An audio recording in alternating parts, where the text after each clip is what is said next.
सरकारी कामामध्ये खंडणी मागितली तर मोक्का लावणार असा सज्जड दम आज उपमुख्यमंत्री अजित पवारांनी आपल्या कार्यकर्त्यांना दिला।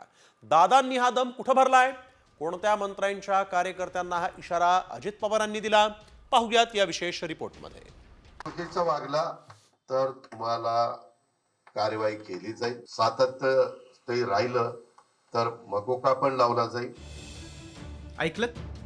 राज्याचे अर्थमंत्री आणि बीडचे पालकमंत्री अजित पवारांनी बीडमध्ये खंडणीचे प्रकार सुरू असल्याचं अप्रत्यक्षपणे मान्य करत धनंजय मुंडेंसमोरच खंडणीकर्त्यांना सज्जड दम दिलाय।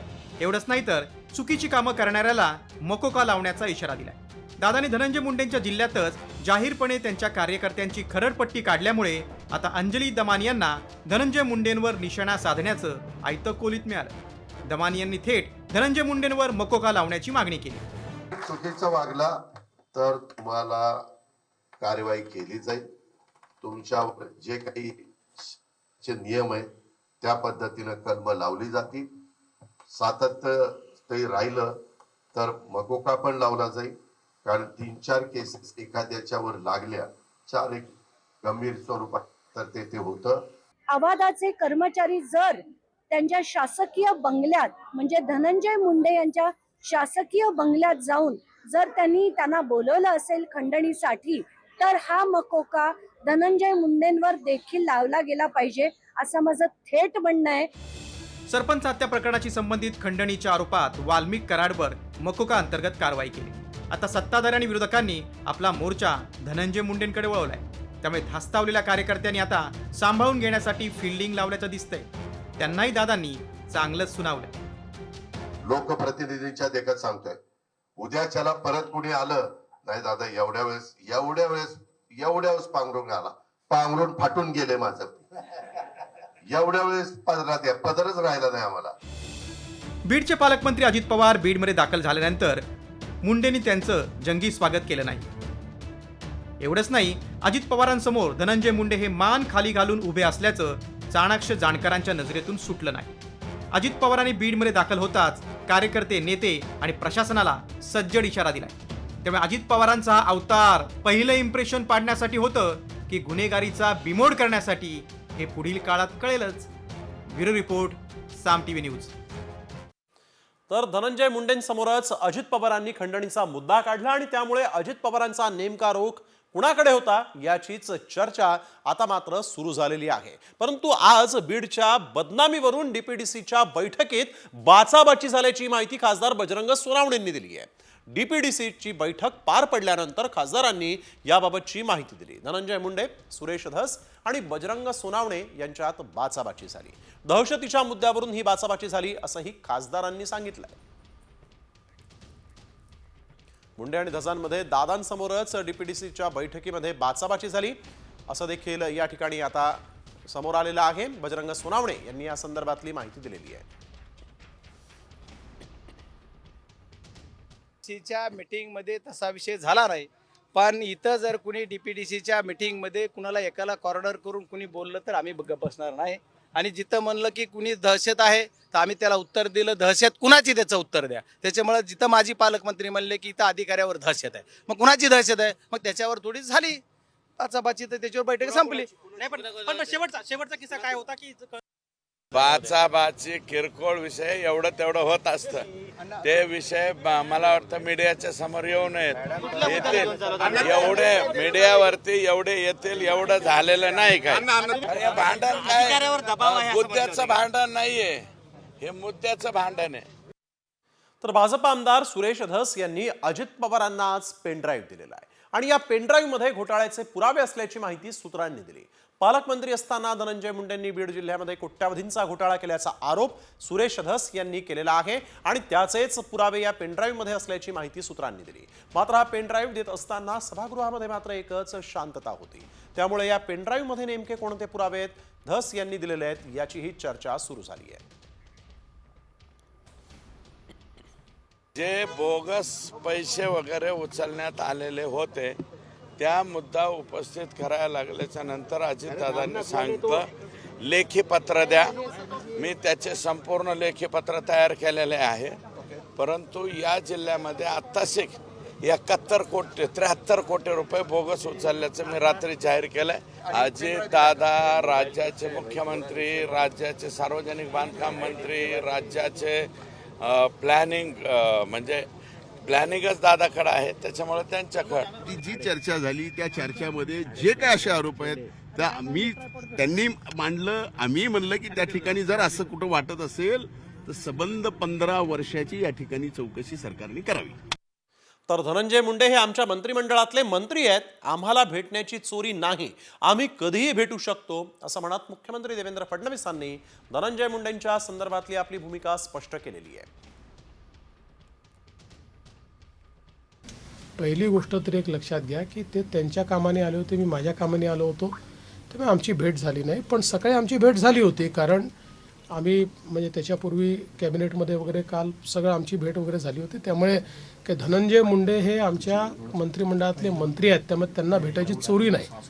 ते मला कधी भेटू शकतात, मी त्यांना कधी भेटू शकतो, कुठल्याही कामाकरता भेटू शकतो. आणि त्यांच्या राजीनाम्याच्या संदर्भात अजितदादांनी स्पष्ट भूमिका मांडलेली आहे. अजितदादांची भूमिका हीच अधिकृत भूमिका आहे. त्यामुळे आता धनंजय मुंडेंच्या राजीनाम्यावरून टोलवाटोलवी सुरू आहे का असा प्रश्नही उपस्थित झालेला आहे. तर आज बीड जिल्हा नियोजन समितीच्या बैठकीत एक वेगळंच दृश्य मात्र पाहायला मिळालं. अजित पवारांच्या शेजारी पंकजा मुंडे बसल्या होत्या, तर पंकजा मुंडेंच्या शेजारी धनंजय मुंडे बसले आणि त्यामुळे अजित पवारांनी धनंजय मुंडेंच्या शेजारी बसणं टाळलं का अशाही चर्चा या निमित्तानं जिल्ह्यात सुरू झाल्या.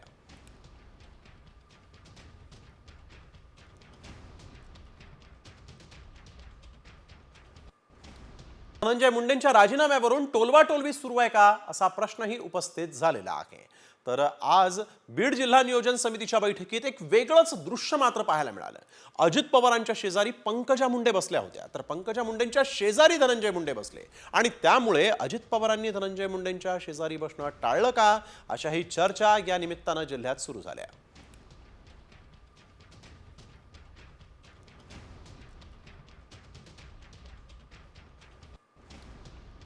तर बीडमधील विकासाच्या मुद्द्यावर बैठकीमध्ये चर्चा झाली. अजित पवारांनी बैठकीत सर्व विषयांना समान न्याय दिला अशी माहिती पंकजा मुंडेंनी दिलेली आहे आणि यावेळेस पालकमंत्री अजित पवारांचंही पंकजा मुंडेंनी कौतुक केलं आहे. ॲक्च्युली माझा दादांचा अनुभव नाही. मी पहिल्यांदा दादांशी आत्ता पहिल्यांदा संलग्न झाले, काम करते आणि मी दादांनाही स्वतः म्हटलं की दादा तुमच्याकडे जवळून मी काम करताना जे शिस्त पाहिली आणि जो स्पष्टवक्तेपणा पाहिला तो मला आवडला. माझ्यामध्ये तो स्वभाव आहे. फक्त कदाचित स्त्रीचा स्पष्टवक्तेपणा इझिली लोकांना ते शिस्त लावायला गेलं तर वेगळं वाटतं, पण तुम्ही लावा शिस्त आणि स्पष्टवक्तेपणा, स्वच्छता, नीटनेटकेपणा, या सगळ्या गोष्टी मला त्यांच्या सगळ्या पर्सनॅलिटीमध्ये दिसल्या आणि मला वाटतं त्या खूप चांगल्या आहेत राजकारणामध्ये. तर आपण बघतोय धनंजय मुंडेंचा राजीनामा मागणाऱ्या आमदारांना मात्र आता धक्का बसलाय. कारण प्रकाश सोळंकेंना बीड जिल्हा नियोजन समितीवरून डावलण्यात आलं. पालकमंत्री अजित पवारांच्या उपस्थितीत बीड जिल्हा नियोजन समितीची बैठक झाली, मात्र नामनिर्देशित सदस्यांमध्ये प्रकाश सोळंकेंची नियुक्ती करण्यात आलेली नाही. तर त्यांच्याऐवजी गेवराईचे आमदार विजयसिंग पंडित आणि केजचे आमदार नमिता मुंदडा यांची नियुक्ती करण्यात आलेली आहे. सुरेश धस आणि प्रकाश सोळंके यांना मात्र डावलण्यात आलंय.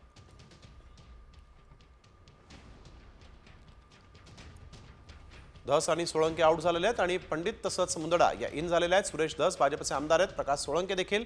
तर त्यांच्याऐवजी राष्ट्रवादी अजित पवार गटाचे विजयसिंग पंडित आणि भाजपचे आमदार नमिता मुंदडे या आता डीपीडीसीच्या बैठकीमध्ये उपस्थित राहतील. धनंजय मुंडेंचा राजीनामा मागणाऱ्या आमदारांना मात्र आता धक्का बसलाय. कारण प्रकाश सोळंकेंना बीड जिल्हा नियोजन समितीवरून डावलण्यात आलं. पालकमंत्री अजित पवारांच्या उपस्थितीत बीड जिल्हा नियोजन समितीची बैठक झाली, मात्र नामनिर्देशित सदस्यांमध्ये प्रकाश सोळंकेंची नियुक्ती करण्यात आलेली नाही. तर त्यांच्याऐवजी गेवराईचे आमदार विजयसिंग पंडित आणि केजचे आमदार नमिता मुंदडा यांची नियुक्ती करण्यात आलेली आहे. सुरेश धस आणि प्रकाश सोळंके यांना मात्र डावलण्यात आलंय.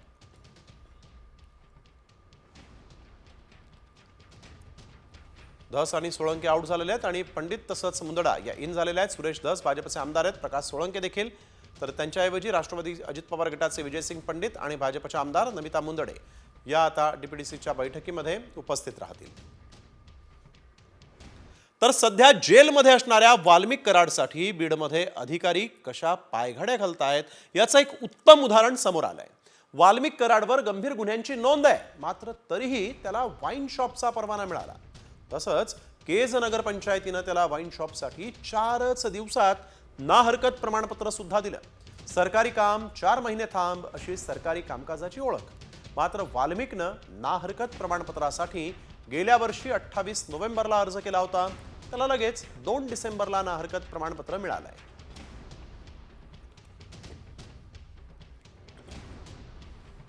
तर सध्या जेलमध्ये असणाऱ्या वाल्मिक कराडसाठी बीडमध्ये अधिकारी कशा पायघड्या घालतायत याचं एक उत्तम उदाहरण समोर आलंय. वाल्मिक कराडवर गंभीर गुन्ह्यांची नोंद आहे, मात्र तरीही त्याला वाईन शॉपचा परवाना मिळाला. तसंच केज नगरपंचायतीनं त्याला वाईन शॉपसाठी 4च दिवसात ना हरकत प्रमाणपत्र सुद्धा दिलं. सरकारी काम 4 महिने थांब अशी सरकारी कामकाजाची ओळख. मात्र वाल्मिकनं ना हरकत प्रमाणपत्रासाठी गेल्या वर्षी 28 नोव्हेंबरला अर्ज केला होता. त्याला लगेच 2 डिसेंबरला ना हरकत प्रमाणपत्र मिळालंय.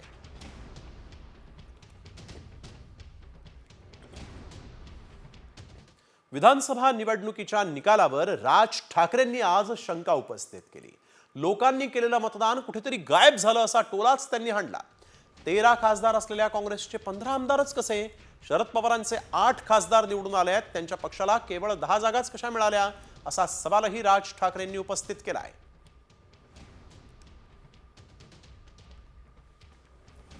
6 दिवस अगोदर मोदी म्हणतात 70,000 कोटीचा भ्रष्टाचार केलेला ना आम्ही 8 मध्ये टाकू. आम्हाला माहित होतं की ते मंत्रिमंडळात टाकणार आहेत.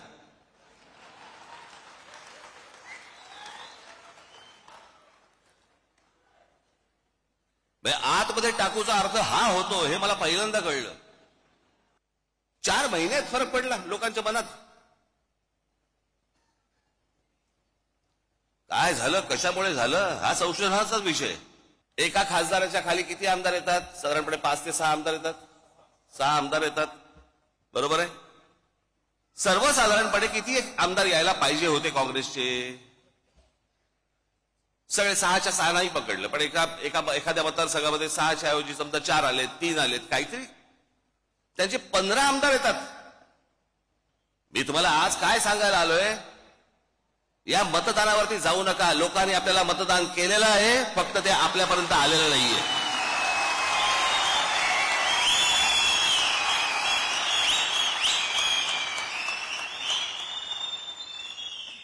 तुम्ही असं कुठेही मनामध्ये धरू नका की लोकांनी आपल्याला मतदान केलं नाही. लोकांनी मतदान केलं, पण ते केलेलं मतदान कुठेतरी गायब झालं.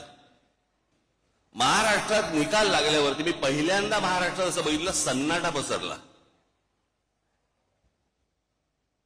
ज्या प्रकारचा जल्लोष व्हायला पाहिजे होता, ज्या प्रकारची गोष्ट व्हायला पाहिजे होती, मिरवणुका काय सगळं सन्नाट आलो. कारण लोकांमध्येच संभ्रम होता. हे काय, हे कसं झालं, असा कसा निर्णय आला? माझ्याकडे एक व्यक्ती आली होती जी RSSची म्हणजे संघाशी संबंधित व्यक्ती होती. त्यांच्याही मनामध्ये मला दिसलं की त्यांनाही पटलेलं नाही. त्यांनी फार छान वाक्य बोलले ते माझ्यासमोर. मला म्हणाले, इतना सन्नाटा क्यों है भाई, कोई तो जीता होगा. तर मनसे अध्यक्ष राज ठाकरेंनी केलेल्या टीकेला सत्ताधाऱ्यांनीही आता उत्तर दिलं. भाजपनं कधीही तडजोडीचं राजकारण केलेलं नाही असा पलटवार मंत्री आशिष शेलार यांनी केला. तर मुलाचा पराभव का झाला यावर आधी बोला असा टोला मिटकरींनी लगावला.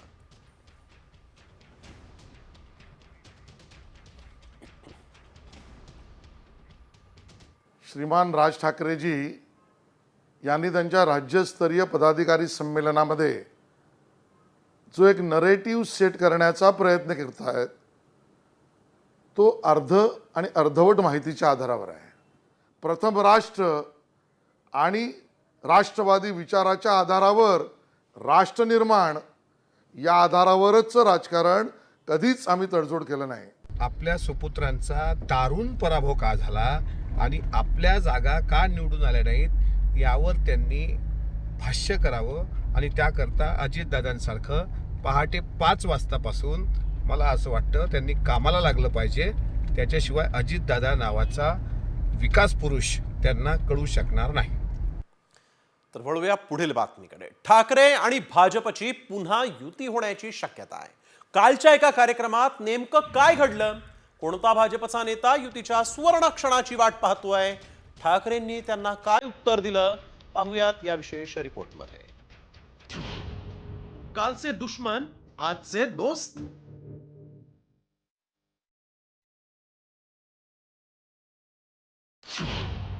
राज्यात पुन्हा राजकीय उलथापालथ.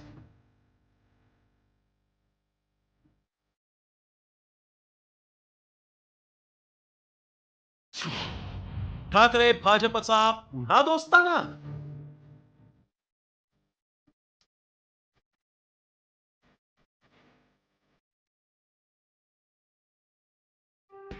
राज्यातील वाढत्या थंडीत राजकीय वातावरण मात्र जोरदार तापलंय.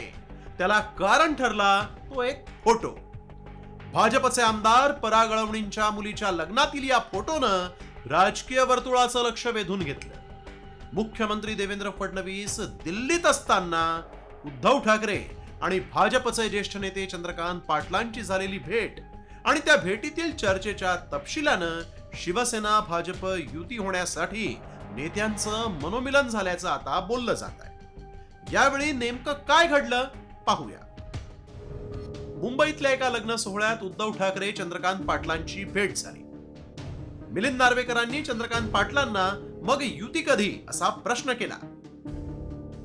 आपली पुन्हा युती झाली तर तो आनंदाचा क्षण असेल, चंद्रकांत पाटील. मी या सुवर्ण क्षणाची वाट पाहतोय, चंद्रकांत पाटील. उद्धव ठाकरेंनीही युतीला दुजोरा दिला असल्याची सूत्रांची माहिती. यामुळे मात्र ठाकरेंच्या शिवसेनेनं चंद्रकांत पाटलांचे जाहीररित्या आभार मानले आहेत. कारण आम्ही एकत्र 25 वर्ष अत्यंत उत्तम रीतीने काम केलं. नरेंद्र मोदी यांच्यासोबत आम्ही चांगल्या पद्धतीने काम केलं. पण सगळ्यांना माहिती आहे की दिल्लीमध्ये अमित शहांचा उदय झाल्यावर शिवसेना भाजपमध्ये वितुष्ट आहे. ते दुर्दैवानं सांगायचं वाटतंय.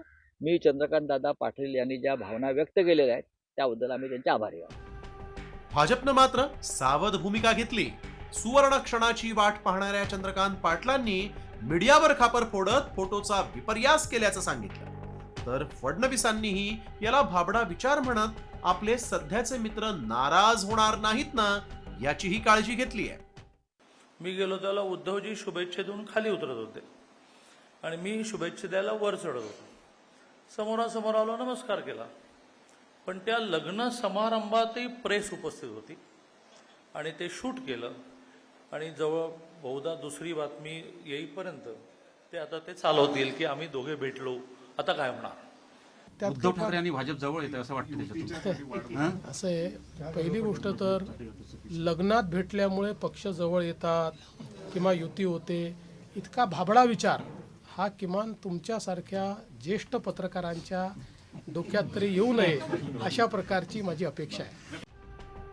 निकालानंतर ठाकरे गटानं भाजपचं अनेकदा उघड उघड कौतुक केलंय आणि या भेटीत आणि फोटोत दिसणाऱ्या मिलिंद नार्वेकरांनी तर मवियाच्या निर्णयांना बगल देऊन घेतलेल्या फडणवीसांच्या निर्णयांचं जाहीर अभिनंदन केल्याचे अनेक ट्विट आतापर्यंत समोर आलेलेच आहेत.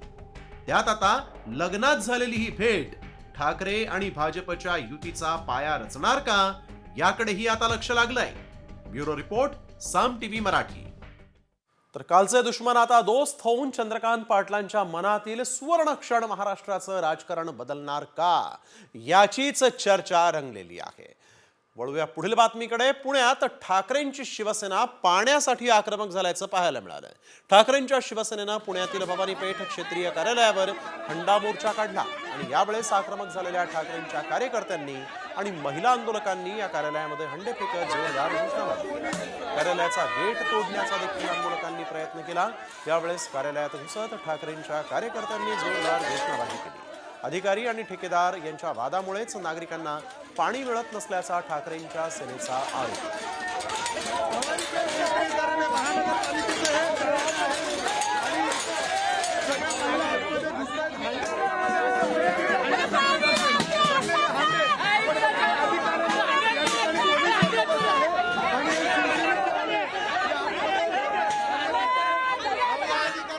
गेटला कुलूप लावलं, ते गेट तोडून आम्ही वरती आलो. आता इथं अधिकारी सगळे पळून गेलेले आहेत, एकही अधिकारी आतमध्ये नाही, सगळे पळून कुलूप लावून पळून गेलेले आहेत. काय यांच्याकडे आमच्या प्रश्नाला उत्तर नसल्यामुळे अधिकारी पळून गेलेले आहेत. हे आम्हाला पाणी देऊ शकत नाही. जोपर्यंत आमच्या नळाला पाणी येत नाही आम्ही इथून हलणार नाही, आम्ही इथंच बसणार आहे. तर पुण्यातील या आंदोलनाच्या निमित्तानं ठाकरेंची सेना ऍक्टिव्ह झाल्याचं पाहायला मिळत आहे. नक्कीच वळूया पुढील बातमीकडे. एक महत्वाची बातमी, मराठा नेते मनोज जरांगे पाटील यांनी आपलं आमरण उपोषण मागे घेतलंय. आता उपोषण होणार नाही, आता समोरासमोर लढाई होणार. मागण्या मान्य न झाल्यास मुंबईला जाणार असा इशारा जरांगे पाटलांनी दिला. 8 मागण्या दिलेल्या आहेत आणि त्या मागण्या मान्य करणार की नाही हे बघायचं आहे असंही जरांगे पाटील यांनी म्हटलंय. तर निर्माण झालेले प्रश्न कायद्याच्या चौकटीत सोडवणं ही आमची जबाबदारी असल्याचं मुख्यमंत्री फडणवीसांनी सांगितलंय. आता शक्यतो इथून पुढे उपोषण होणारच नाही. आता समोरासमोरच लढायची तयारी ठेवायची आता यांच्याकडे, कारण हे दगाफटका करणार नाहीत असं वाटतं. फडणवीस साहेबांना मी एकच शब्दात उत्तर मागितलं होतं, आणखीन मिळालेलं नाहीये. 8 मागण्या दिल्यात, त्याची तुम्ही अंमलबजावणी करणार आहे की नाही? तुम्ही नाही म्हणा, हा म्हणा, आम्ही उपोषण सोडतो. तुम्ही फक्त मराठ्यांशी गद्दारी बेमानी करतायत का एवढंच आम्हाला बघायचंय, काहीच बघायचं नाही.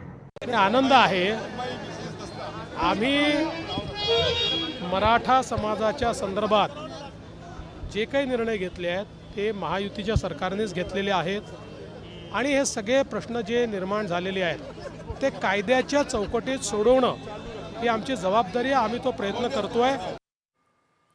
तर वळूया पुढील बातमीकडे. आता लाडकी बहीण योजनेबाबत एक धक्कादायक बातमी. परप्रांतीय लाडक्या बहिणींनी महाराष्ट्राच्या तिजोरीवर डल्ला मारल्याची खळबळजनक घटना समोर आली. नेमक्या कोणत्या राज्यातल्या आणि किती लाडक्या बहिणींनी ही लुटालूट केलेली आहे त्यावरचा हा एक विशेष रिपोर्ट पाहूया. परप्रांतीय लाडकींनीही महाराष्ट्राला लुटलं.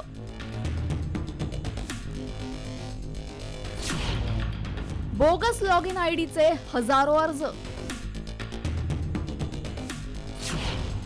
उत्तर प्रदेश, आसाम आणि पश्चिम बंगालच्या भामट्या बहिणी.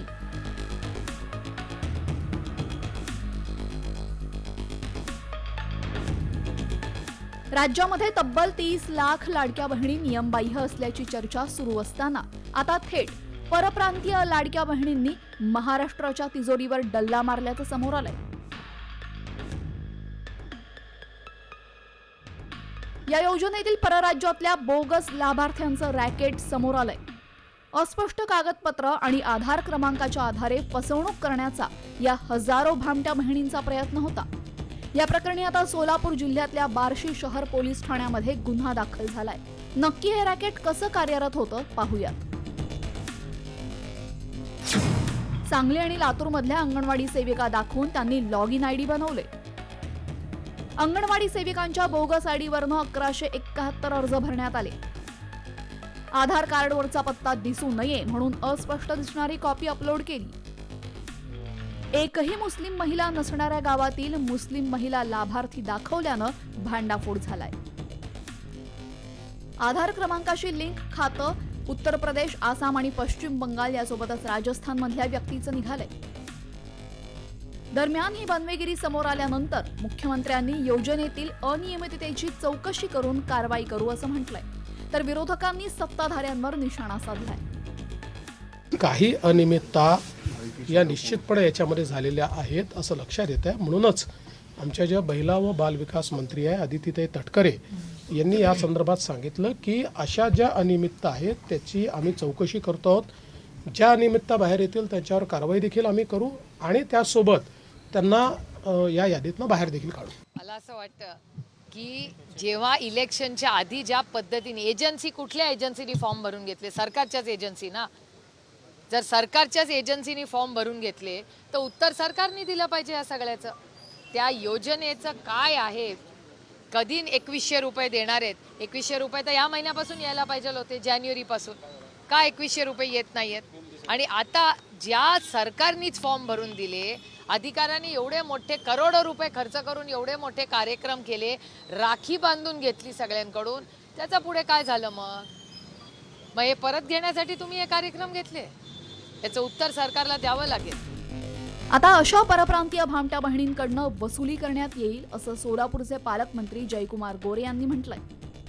मोठा आर्थिक भार असलेल्या लाडकी बहीण योजनेचे तब्बल 2,34,00,000 लाभार्थी आहेत। आतापर्यंत 7 हप्ते लाडकीला मिळालेत। भविष्यात योजनेमध्ये फक्त अपेक्षित गरजू लाभार्थीच राहतील आणि बाकी श्रीमंत आणि बोगस अर्ज निकाली निघतील अशी आशा करूया। ब्युरो रिपोर्ट, साम टीव्ही। यानंतर बातमीपत्रात या क्षणाची एक मोठी बातमी। एमपीएससी पूर्व परीक्षेबाबत साम टीव्हीची ही एक्सक्लुझिव्ह बातमी आहे। एमपीएससीची पूर्व परीक्षेची प्रश्नपत्रिका 40 लाख रुपयांना विकण्यात येत असल्याची धक्कादायक माहिती एका व्हायरल ऑडिओ क्लिपमधून पुढे आली आहे।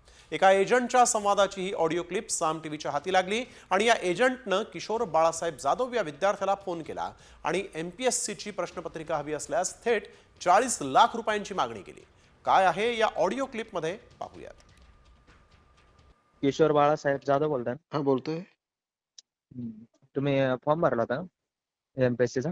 हो, कोण बोलतोय पण? तुम्ही फॉर्म वगैरे भरला होता ना? हो। मग त्याच्यामुळे तुम्हाला असं बॅकअप वगैरे पाहिजे का? असं कशाचा?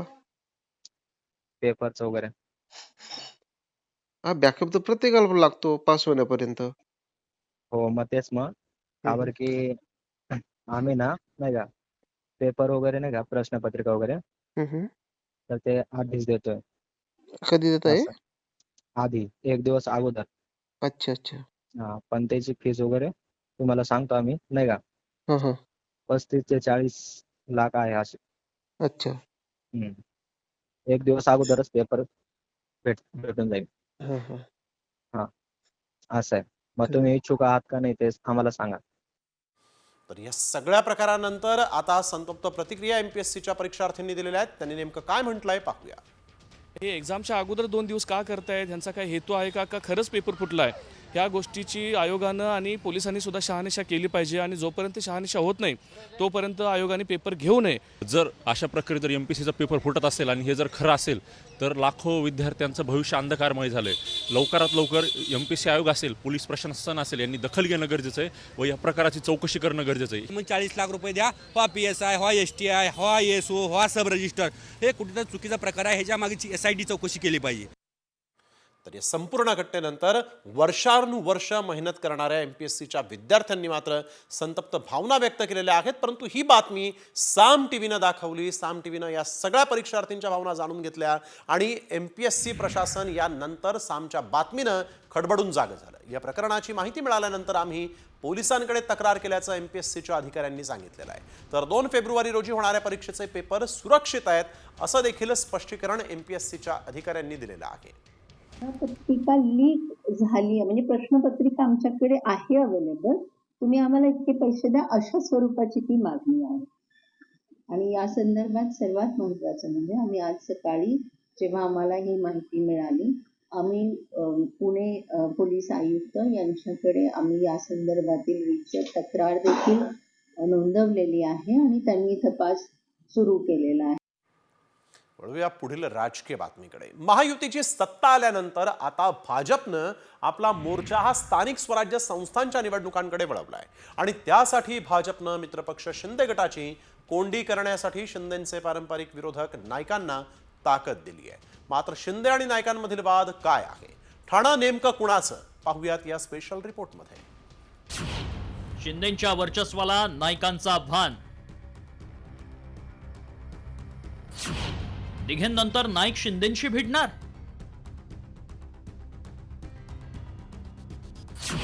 ठाण्याचा भाई कोण?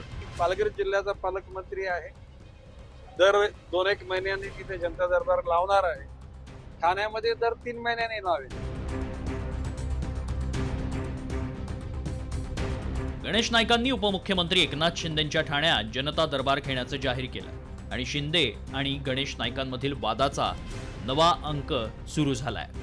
निवडणुकीपूर्वीच कल्याणमध्ये भाजप आणि शिंदे गटातील वाद टोकाला गेला होता। तो वाद मिटवण्याचा प्रयत्नही केला गेला होता। मात्र आता पालिका निवडणुकीपूर्वी भाजपनं शिंदेंना शह देण्यासाठी नवी मुंबईच्या गणेश नाईकांना मैदानात उतरवल्यानं हा वाद आणखीनच उफाळून आलाय। मात्र गणेश नाईकांविरोधातील हा वाद आत्ताचा नसून वर्चस्वाची ही लढाई थेट आनंद दिघेंच्या काळापासूनची आहे। 1995 ठाण्याच्या पालकमंत्रीपदामुळे नाईक आणि आनंद दिघेंमध्ये वादाची ठिणगी पडली। 1999 नाईकांनी शिवसेना सोडल्यानंतर दिघेंकडून भोईरांना ताकद देत नाईकांचा पराभव। 2004 पालकमंत्री असताना नाईकांकडून शिंदेंना शह देण्याचा प्रयत्न. 2009 संजीव नाईकांना खासदार बनवून शिवसेनेला हादरा. 2014 शिंदेंनी भाजपच्या मंदा म्हात्रेंच्या मागे ताकद उभी करून नवी मुंबईत नाईकांना पराभूत केलं. 2019 शिंदे नगरविकास मंत्री असताना नवी मुंबईत नाईकांची कोंडी करण्याचा प्रयत्न. 2024 भाजपच्या नाईकांचा विरोध असताना कल्याणमधील गावं नवी मुंबई महानगरपालिकेत सहभागी करण्याची परवानगी. गणेश नाईक 15 वर्ष ठाण्याचे पालकमंत्री होते. या काळात ठाण्यावर वर्चस्व मिळवण्यासाठी जोरदार प्रयत्नही केले. त्यात कधी नाईक तर कधी शिंदे यशस्वीही ठरले. मात्र आता शिंदेंची मुख्यमंत्री पदावरून गच्छंती झाल्यानंतर शिंदेंना आपला ठाण्याचा गड राखण्यासाठी संघर्ष करावा लागणार आहे. एवढंच नाही तर एकनाथ शिंदेंचे गुरु आनंद दिघेंपासून सुरू झालेला नाईकांविरोधातील संघर्ष आता आणखीन टोकाला जाण्याची शक्यता आहे. त्यामुळे भविष्यात ठाण्यात शिंदेंना ठाकरे गटापेक्षा गणेश नाईकांचं मोठं आव्हान असणार आहे. त्यामुळे जुना संघर्ष शिंदे नव्यानं कसा हाताळणार आणि आपला गड राखणार का याकडे लक्ष लागलंय. कारण यातूनच ठाण्याचा भाई कोण हे स्पष्ट होणार आहे. ब्युरो रिपोर्ट, साम टीव्ही. तर वळूया पुढील बातमीकडे. आम्हाला न्याय मिळाला नाही तर मी आत्महत्या करेन असा इशारा सोमनाथ सूर्यवंशींच्या आईनं जिल्हाधिकाऱ्यांना दिला आहे. सोमनाथच्या आई आणि 2 भावांनी आज जिल्हाधिकाऱ्यांना निवेदन दिलेलं आहे आणि यावेळेस या सोमनाथ यांच्या आईनं जिल्हाधिकाऱ्यांसमोर टाहो फोडला. मला न्याय द्या, अन्यथा माझा जगून उपयोग नाही, मी आत्महत्या करेन, असंच सोमनाथ सूर्यवंशी यांच्या आईनं म्हटलेलं आहे. तर एक महत्त्वाची बातमी. मुंबई हायकोर्टानं प्लास्टर ऑफ पॅरिसच्या मूर्तीवर बंदी घातली. माघी गणेशोत्सवासह पुढील उत्सवामध्ये पीओपीच्या मूर्तीवर बंदी घालण्यात आलेली आहे. पीओपीच्या मूर्तींमुळे होणाऱ्या जलप्रदूषणाच्या पार्श्वभूमीवर ही बंदी घालण्यात आली. केंद्रीय प्रदूषण नियंत्रण मंडळाच्या नियमावलीचं काटेकोरपणे पालन करण्याचे निर्देश हायकोर्टानं मुंबई महापालिकेसह राज्यभरातील सर्व पालिकांना दिलेले आहेत.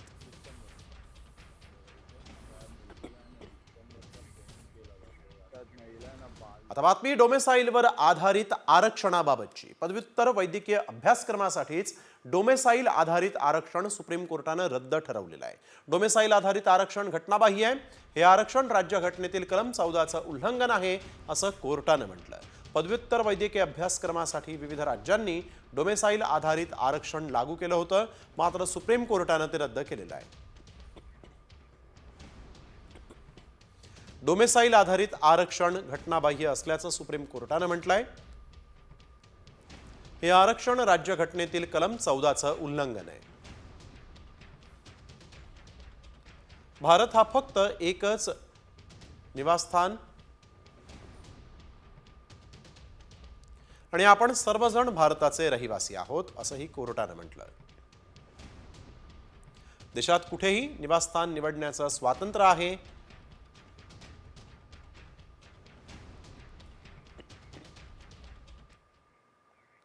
आता एसईबीसी विद्यार्थ्यांसाठी दिलासा देणारी बातमी आहे. सामाजिक आणि शैक्षणिक दृष्ट्या मागास प्रवर्गातील विद्यार्थ्यांसाठी उत्पन्नाचा दाखला सादर करण्याची अट राज्य सरकारनं रद्द केली. तर नॉन क्रिमिलियर प्रमाणपत्र बंधनकारक करण्यात आलेलं आहे. आतापर्यंत 8 लाखांच्या उत्पन्नाची अट होती. त्याचा फटका शिक्षक तसंच शासकीय कर्मचारी असलेल्या पालकांच्या मुलांना बसत होता आणि या निर्णयामुळे वैद्यकीय, अभियांत्रिकी अशा व्यावसायिक अभ्यासक्रमाला प्रवेश घेणाऱ्या हजारो विद्यार्थ्यांना दिलासा मिळालेला आहे.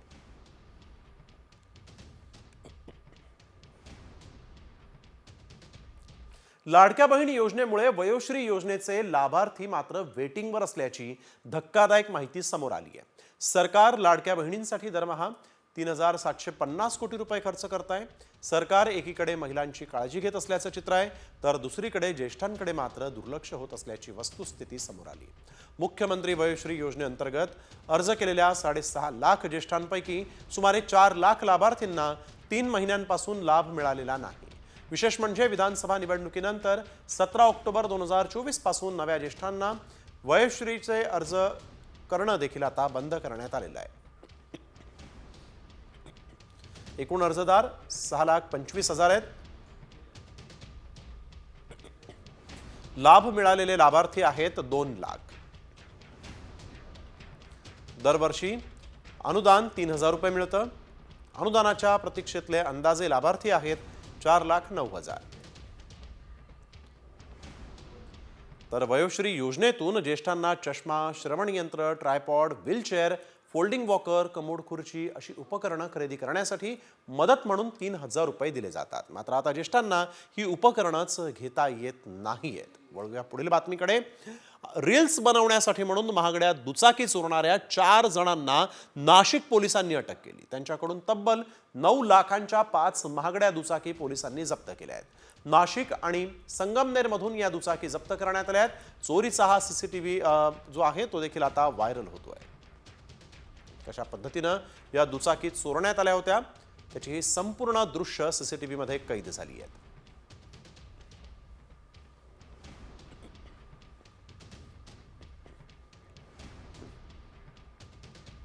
आज पुण्यात एकाही जीबीएस रुग्णाची नोंद झालेली नाही. तर जीबीएसच्या 130 रुग्णांवर उपचारही सुरू आहेत. यातील 20 रुग्ण व्हेंटिलेटरवर आहेत. तर काल एका महिलेचा दुर्दैवी मृत्यू झाला होता. आतापर्यंत जीबीएस बाधित 2 जणांच्या मृत्यूची नोंद आहे. परंतु आज सुदैव म्हणावं लागेल, पुण्यामध्ये एकाही नव्या रुग्णाची नोंद नाही. त्यामुळे सध्या 130 रुग्ण उपचार घेत आहेत. त्यापैकी 20 रुग्ण हे व्हेंटिलेटरवर आहेत. राज्यामध्ये वेगानं वाढत असलेल्या जीबीएस सिंड्रोम या आजाराबाबत केंद्रीय आरोग्य पथकानं पाहणी केली. पाहणीचा अहवाल पुढील 2 दिवसांमध्ये देण्यात येणार आहे. कमला नेहरू रुग्णालयातील ICU मध्ये न्यूरोलॉजिस्ट ठेवण्याचे आदेश केंद्रीय पथकानं दिलेले आहेत. तसंच रुग्णांना योग्य उपचार मिळावेत यासाठी म्हणून नोडल अधिकाऱ्याची नेमणूक करण्यासंदर्भात देखील सूचना देण्यात आलेल्या आहेत.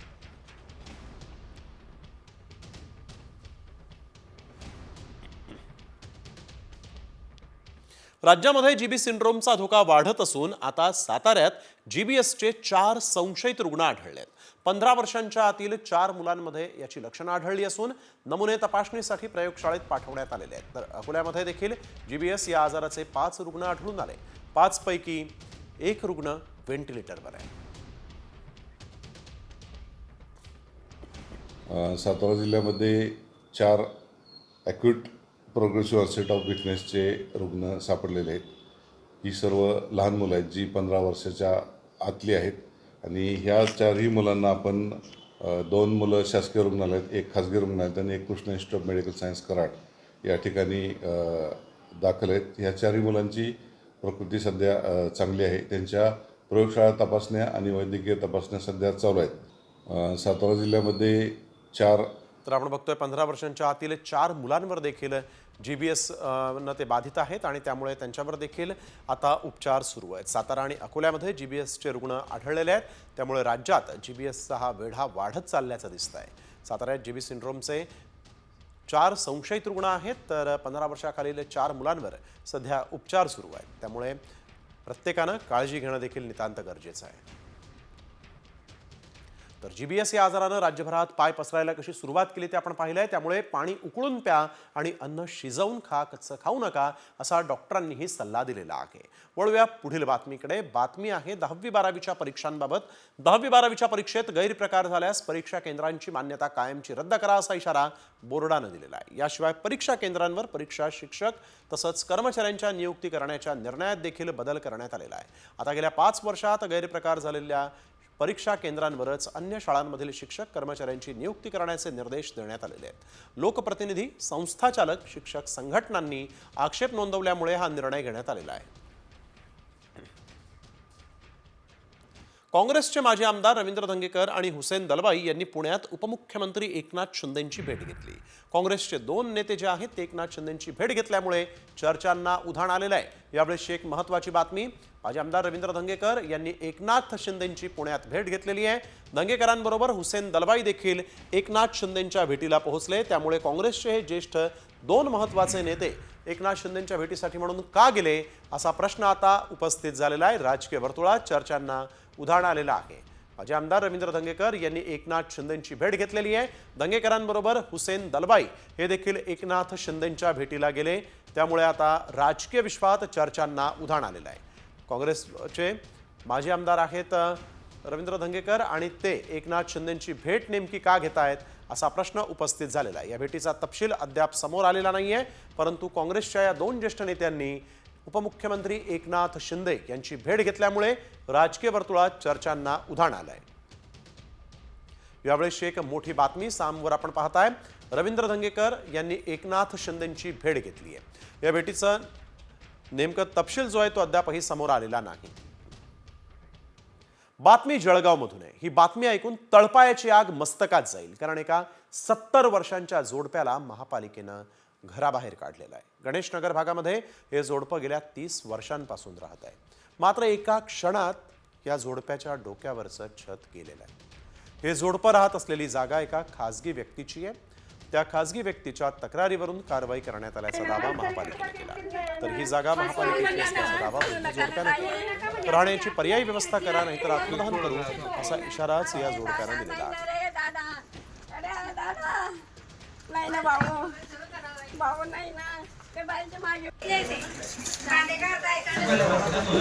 सांगा तुम्ही त्यांनी कुठे जातील ते म्हातारे माणसं आजच मरून जाईन मी तर. राजू मामाला फोन लावता भाऊ, त्याची माणसं येणार आहे ना. आहे का नंबर? राजू मामाचा नंबर आहे का? 52 वर्ष झाले दादा आम्हाला. वळूया पुढील बातमीकडे. 15 फेब्रुवारीपासून मालवणच्या राजकोट किल्ल्यावर छत्रपती शिवाजी महाराजांच्या नवीन पुतळ्याचं काम सुरू होणार आहे. 60 फूट उंच आणि तलवारधारी महाराजांचा हा पुतळा नव्यानं उभारण्यात येणार आहे. 26 ऑगस्ट रोजी राजकोट किल्ल्यावर असलेला छत्रपती शिवाजी महाराजांचा पुतळा कोसळला होता आणि या घटनेनंतर राज्यात सत्ताधारी आणि विरोधी गटामध्ये राजकारण देखील पाहायला मिळालं होतं. तर महाराजांच्या नवीन पुतळ्याचं काम ज्येष्ठ मूर्तिकार राम सुतार यांना आता देण्यात आलं आहे.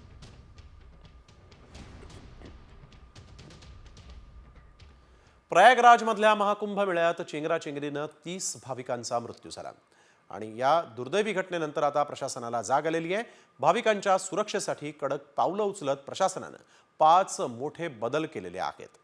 उत्तर प्रदेशचे मुख्यमंत्री योगी आदित्यनाथ यांनी पोलीस महासंचालक आणि सचिवांना महाकुंभ मेळ्याच्या व्यवस्थेचा सखोल आढावा घ्यायला सांगितलेला आहे.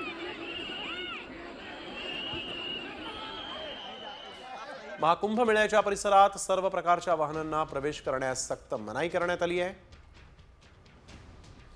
व्हीव्हीआयपी पास रद्द झालेत. कोणत्याही विशेष पासद्वारे वाहनांना प्रवेश दिला जाणार नाही. भाविकांची वाहतूक सुरळीत करण्यासाठी म्हणून एकेरी वाहतूक व्यवस्था सुरू झाली आहे. प्रयागराजच्या शेजारील जिल्ह्यातून येणारी वाहनं जिल्ह्याच्या सीमेवरच थांबवण्यात येणार आहेत.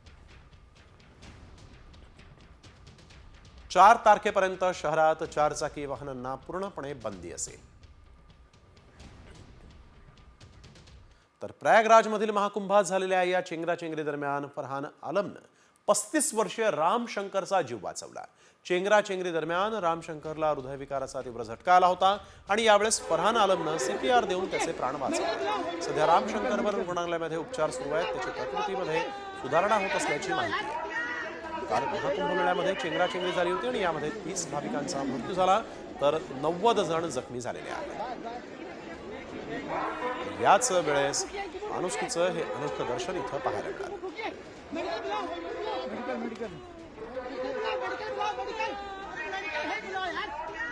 तर 140 वर्षांनी आलेल्या या महाकुंभात मोठ्या संख्येनं भाविक दाखल झाले. त्यामुळे प्रयागराजमध्ये मोठी वाहतूक कोंडी निर्माण झालेली आहे.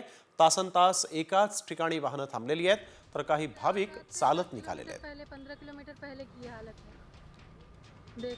वाहनं जी आहेत ती थांबवण्यात आलेली आहेत आणि त्यामुळे प्रचंड मोठी वाहतूक कोंडी इथं झालेली आहे. अनेक भाविकांनी तर थेट पायी चालत जाण्याचाच मार्ग निवडलेला आहे. त्यामुळे हातात राहील ते सामान घेऊन हे भाविक प्रयागराजच्या दिशेने निघाले. प्रयागराज से 10 किलोमीटर पहले 15 किलोमीटर पहले की हालत है.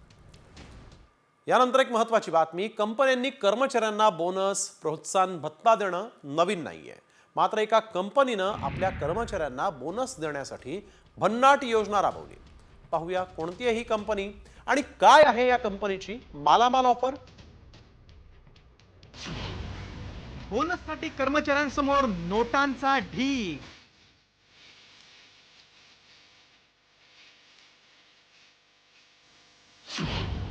पंधरा मिनिटात जितके पैसे मोजाल तेवढा बोनस. कर्मचाऱ्यांना मालामाल करणारी ऑफर.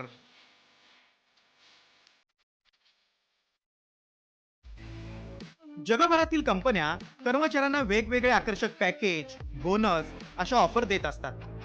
अनेक कंपन्यांनी कर्मचाऱ्यांना बोनसमध्ये घर, कार, हिरे आणि रोख रक्कम दिल्याच्या बातम्या आतापर्यंत पाहिल्या असतील.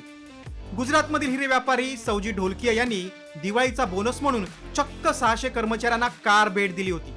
तसंच काही वर्षांपूर्वी त्यांनी 1200हून अधिक कर्मचाऱ्यांना फ्लॅट बोनस म्हणून गिफ्ट केले होते. आता अशाच एका कंपनीच्या अनोख्या बोनसची जगभर चर्चा होते. या कंपनीनं टेबलावर नोटांचा ढीग ठेवला आणि तुम्ही जितके पैसे मोजाल तितके पैसे तुमचे आणि तोच तुमचा बोनस असं जाहीर केलं.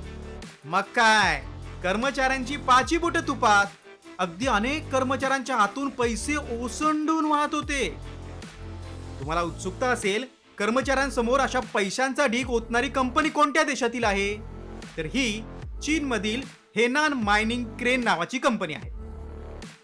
चीनमधील या कंपनीनं जगावेगळी कृती करून सर्वांचं लक्ष वेधलंय. तुम्ही 15 मिनिटात जेवढे पैसे मोजाल तेवढी रक्कम कर्मचाऱ्यांना बोनस म्हणून मिळेल अशी ऑफर कर्मचाऱ्यांना दिली. कंपनीने एका भल्या मोठ्या टेबलावर $11 मिलियन म्हणजे 70 कोटी रुपयांचा नोटांचा ढीग ओतला. जितके पैसे मोजाल तितके तुमचे. टेबलावरील बोनस वर्षभरासाठी असून ही ऑफर मात्र फक्त 15 मिनिटांसाठी असल्याचं कंपनी कर्मचाऱ्यांना सांगायला विसरली नाही. चीनमधील हा व्हिडिओ सोशल मीडियावर प्रचंड व्हायरल होतोय. कंपनीतल्या एका व्यक्तीनं 15 मिनिटात 100K युआन म्हणजे सुमारे 12 लाख रुपये मोजले आणि तेवढा बोनस मिळवला. अन्य कर्मचाऱ्यांनीही पैसे मोजून बोनस पदरात पाडून घेतला. कंपनीच्या बोनस देण्याच्या अनोख्या पद्धतीनं कर्मचारीही भारावून गेले होते. या व्हायरल व्हिडिओनंतर बोनसची अशी मालामाल ऑफर भारतातही कोणती कंपनी राबवणार का, अशा प्रतिक्रिया उमटू लागल्या. ब्युरो रिपोर्ट, साम टीव्ही. बुलढाणा जिल्ह्यातल्या लोकांना आता नव्याच संकटाचा सामना करावा लागतोय. आधी या गावकऱ्यांचे केस गळत होते, मात्र आता याच गावकऱ्यांना दृष्टीदोषाच्या समस्येला सामोरं जावं लागतंय. शेगाव तालुक्यातल्या बुंडगावामध्ये अनेक लोकांच्या डोक्यावरचे केस गळाले होते. औषधानं काही लोकांच्या डोक्यावर केस आले खरे, मात्र त्यांना आता नवीनच त्रास सुरू झालाय. कारण यातल्या काहींची नजर कमजोर झाली. जे लोक केस गळतीच्या समस्येनं हैराण झाले होते त्यांना आता डोळ्यांचाही त्रास सुरू झाला आहे. आमच्या जवळपास 15-20 दिवस झाले आमची नजर कमी झालेली आहे. चष्मा लागायची दिसत नाही, आम्हाला चष्मा काही नसे. त्यामुळे हे नेमकं कशामुळे झालं हे सरकारने आम्हाला याचा निर्णय लवकर द्यावा. 2-4 दिवसात, 4-5 दिवसात वाट पाहतो आम्ही. रक्त 1 महिना झाला तपासून नेलं, गावातली माती नेलेली आहे, राशन कार्डच घेऊन नेले, शेंगा गिंगा हरभरे सर्व जे नमुने नेलेले आहेत, परंतु त्याचा निर्णय काय आला नाही. हे झालं कशामुळे? केस गळले राजा 15 दिवसा अगोदर. आता डोकसोबेच्या खाजवते विषय एक, आणि नजर तशी झाली खरोखर दिसत नाही, म्हणजे असं अंदर दिसते. हा डोळ्याला जास्ती आणि खाजवते टाकलं डबल फोळाले थोडं लाल अजून. तर केस गळतीनंतर आता होत असलेल्या दृष्टीदोषावर तत्काळ उपाय करण्याची मागणी गावकरीही करत आहेत. वळूया पुढील बातमीकडे. छत्रपती संभाजीनगरच्या शेंद्रा MIDCहून येणारी वाहतूक आता ठप्प झालेली आहे. शेंद्रा MIDC रस्त्यावर अपघात झाल्यामुळे वाहतूक कोंडी प्रचंड झाली, तर वाहनांच्या लांबच लांब रांगा लागलेल्या आहेत. त्यामुळे शहरात येणाऱ्या नागरिकांना मोठ्या अडचणींचा सामना करावा लागतोय. शेंद्रा MIDC मध्ये आपण बघतोय अपघातामुळे वाहतूक जी आहे ती पूर्णपणे ठप्प झाली आहे.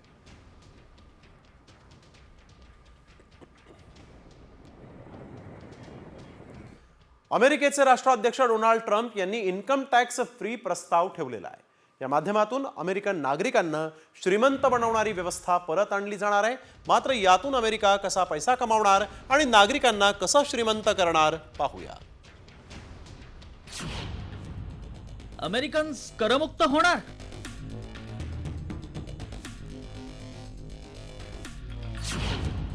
सरकार पैसा कसा कमावणार?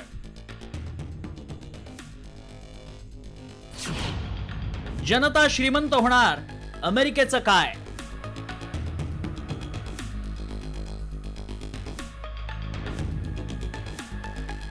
एक फेब्रुवारी रोजी सादर होणाऱ्या अर्थसंकल्पात भारतीयांना इन्कम टॅक्समध्ये दिलासा मिळणार की नाही याची उत्सुकता लागलेली असताना तिकडे अमेरिकेत टॅक्स फ्री धोरण आखण्यात येत आहे. जागतिक महासत्ता असलेल्या अमेरिकेतील लोकांचे करमुक्त होण्याचं स्वप्न कदाचित सत्यात उतरू शकतं.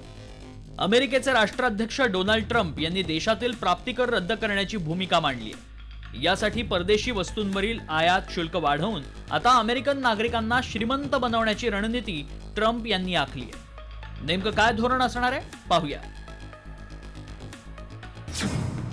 अमेरिकेतील नागरिकांना आयकर मुक्ती देण्यासंदर्भात ट्रम्प यांनी सूचक विधान केलं. ग्रँड ओल्ड पार्टी डिनरच्या कार्यक्रमात आयकर प्रणाली रद्द करण्याचा प्रस्ताव आखण्यात आला. अमेरिकेला श्रीमंत बनवणारी व्यवस्था देशात परतेल असा विश्वास ट्रम्प यांनी व्यक्त केलाय. परदेशी वस्तूंवर कर लादून अमेरिकन नागरिकांना श्रीमंत बनवण्याचं उद्दिष्ट आहे. 1913 मध्ये अमेरिकेमध्ये इन्कम टॅक्स लागू करण्यात आला. अमेरिकेत उत्पन्नानुसार 10% ते 37% कर आकारणी केली जाते.